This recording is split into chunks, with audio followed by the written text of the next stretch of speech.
I'm at a loss for words. Don't see this movie. Like, usually I would find a cutesy way of saying that, but no.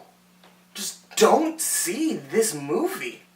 We always say, like, oh, it's Transformers, it's gonna be stupid, it's gonna be bad. No, you don't get it. Don't see this movie. This is just a brand new kind of awful. And you're talking to a guy who just eats this shit up. I love the Transformers. But this is just bad. Like, the first movie is legitimately good, but even the others in the series are fun because at the very baseline of it, they're at least decently stupid. If there's something Michael Bay knows how to do, is turn something baseline stupid, but make it entertaining. But this is the first time I've watched a Transformers movie and left legitimately angry. Like, there's almost nothing fun about this. It's hard to talk about it. I don't even know where to start, but maybe I should just start with the story, I guess? Everything you see in the trailers? Forget it. Fighting Nazis, Knights of the Round Table, Evil Optimus, that's maybe all like 10 minutes of the frickin' movie. I would normally put a spoiler tag for that kind of information, but I feel like this is false advertising because every trailer says that these are gonna be the focuses of the story, and none of them are. It's like the way the Dinobots were advertised for Age of Extinction, but we knew that they weren't the focuses of the story, they were just a cool part of it. Unlike this one that puts these elements in the focus in the centers of the trailers. So when it all culminates to the actual story that you're watching, you get pissed off because none of the elements you were promised are actually in the movie. Also, there's like a minute of Bumblebee fighting with the Allies to kill Hitler, and it is so transparent what it actually is. It did exactly what The Mummy tried to do and set up all the other films in the universe. We already knew we were getting a Bumblebee film, but all this minute of the film adds that now we know it's gonna be in World War II. And for this single minute, for this 2.5-hour film, they rented out the location of Winston Churchill's home and draped it with Nazi flags. I would have lent you my freaking house, Bay. You didn't have to take a World War II hero and drape his house in Nazi flags just for a single shot.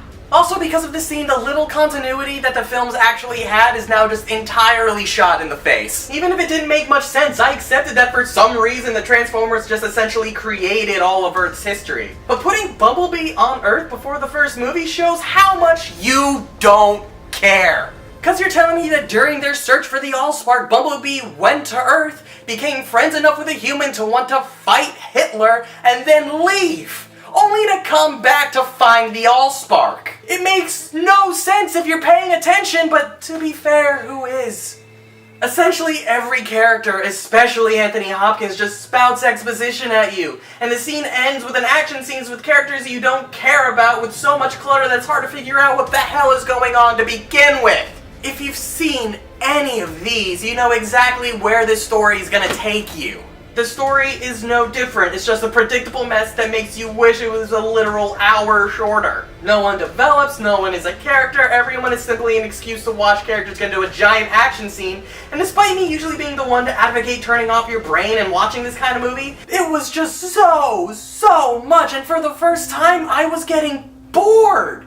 There were like 2 action scenes that I thought, oh hey, that's pretty damn cool, but that's the entire story of the movie. Just exposition, action scene. More exposition, action scene. It's the entire flow of the narrative and it never stops until the last third of the movie. Which, like all the other ones, is just a giant action scene, so you already don't care because none of the characters develop, you don't know any of them, and you don't know any of their names unless you bought their toys when you were a child in the 80s. And that's just talking about the story of the movie. That's not even bringing in any of the technical aspects. And let me tell you, this is the worst I've seen come out of Hollywood in quite a while. The editing is just absolutely awful. Like to the point where the aspect ratio changes constantly. Since I'm sitting here, I've made the aspect ratio really consistent. It's an easy thing to do. But now imagine time if every time I cut, I change the aspect ratio. It doesn't matter the continuity, I decide to change things up or I'm not paying attention. Doesn't this kind of get grating and look awful? Now imagine this for an entire 2.5 hours. Changing an aspect ratio is usually something done by the director to make the audience feel something. Changing aspect ratios is nothing new to film. But this is the first time I've ever seen a multi-million-dollar budgeted movie seem like it's doing it on accident rather than on purpose. Like, during a conversation that should be shot reverse shot, I noticed that each cut gave us a different aspect ratio,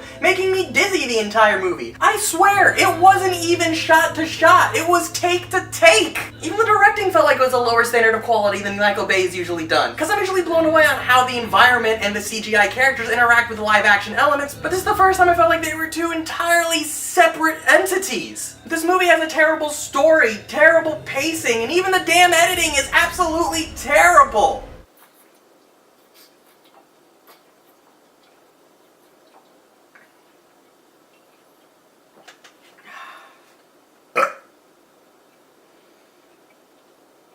Don't see this movie.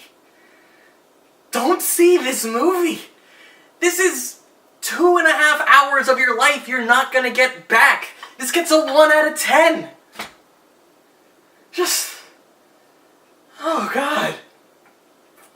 Honestly, if you have to go to the theaters and see one movie, click this playlist and just choose any of the movies that I've already looked at. You'll have a better time here. Just don't see this movie.